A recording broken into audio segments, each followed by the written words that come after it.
রাঙামাটি পার্বত্য চট্টগ্রামের নদী ও পাহাড়ে ঘেরা অপরূপ সৌন্দর্য লীলাভূমি। পাহাড় ঘেরা চিরহরিৎ বন, ছোট ছোট অসংখ্য দ্বীপ বুকে নিয়ে এখানে বয়ে চলেছে কর্ণফুলী নদী।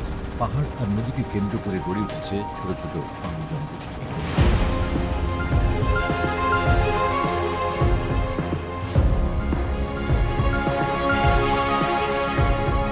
জীববৈচিত্র্যের অপার ভাণ্ডার সাজিয়ে এখানে পাখা মেরেছে প্রকৃতি।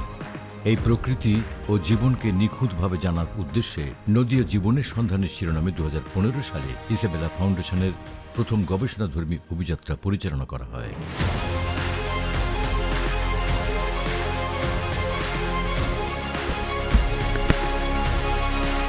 যদি প্রাকৃতিক বৈচিত্র্যের কথা বলি বা সেটা কিন্তু খুব দুর্গম, একদিকে দুর্গম, একদিকে সুন্দর, একদিকে বায়োডাইভার্সিটি অনেক বেশি, ফ্লোরা ফৌনা সব কিছুই এর মধ্যে, বৃক্ষ লতা মাছ পাখি, হ্যাঁ, ইন্ডিজিনাস পিপল, তাদের জীবন জীবিকা, ওই কারণে আমি বেছে নিচ্ছি একদম। দেশের স্বনামধন্য গবেষকদের নিয়ে গত 4 বছর যাবৎ অসংখ্যবার রাঙামাটিতে বৈজ্ঞানিক গবেষণা কার্যক্রম পরিচালনা করে Isabella foundation. We conducted studies in the river Karnafuli for 2 years consequently. We will collect the basic information.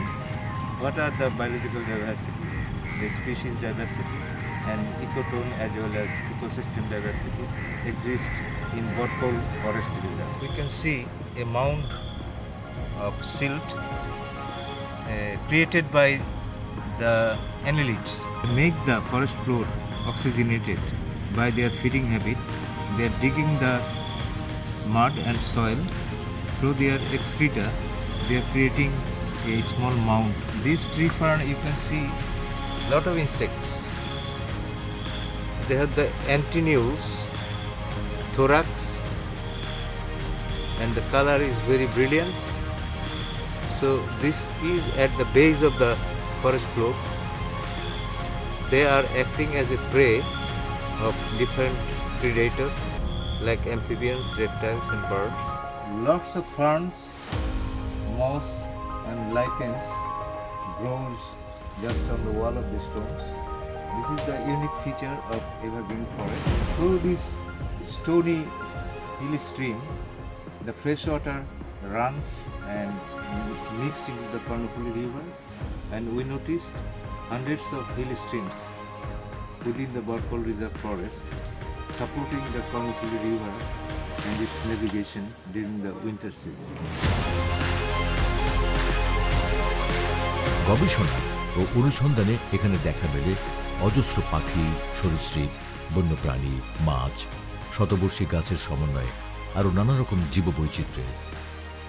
যেখানে পাখিদের মধ্যে উল্লেখযোগ্য হল পাহাড়ি ময়না, ধনেশ, বনমোরগ, সবুজ দোয়েল, টিয়া, টিনাবাজ, সরালি, পানকৌড়ি। পাহাড়ি জঙ্গলে দেখা মেলে নানা জাতের কীট পতঙ্গের, রঙিন প্রজাপতি, ফড়িং, মৌমাছি। এখানকার আদিবাসীদের সাথে কথা বলে জানা যায় তাদের জীবনযাত্রার অবস্থা আর তাদের নানা রকমের প্রতিবন্ধকতার না বলা কথা। জানা যায় কিভাবে স্থানীয় জনগণের অজ্ঞতার কারণে ধীরে ধীরে নষ্ট হচ্ছে বন আর জীববৈচিত্র্য। তাই জনগণকে সচেতন করার লক্ষ্যে অতি দ্রুত নেওয়া উচিত প্রয়োজনীয় পদক্ষেপ। কর্ণফুলী নদী যেন মাছের স্বর্গরাজ্য।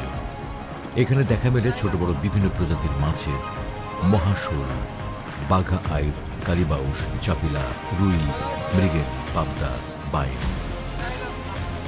প্রকৃতি ও জীবনের অজানা রহস্যের অনুসন্ধানে ক্লান্তিহীন গবেষণা চালিয়ে যাচ্ছে ইসাবেলা ফাউন্ডেশন।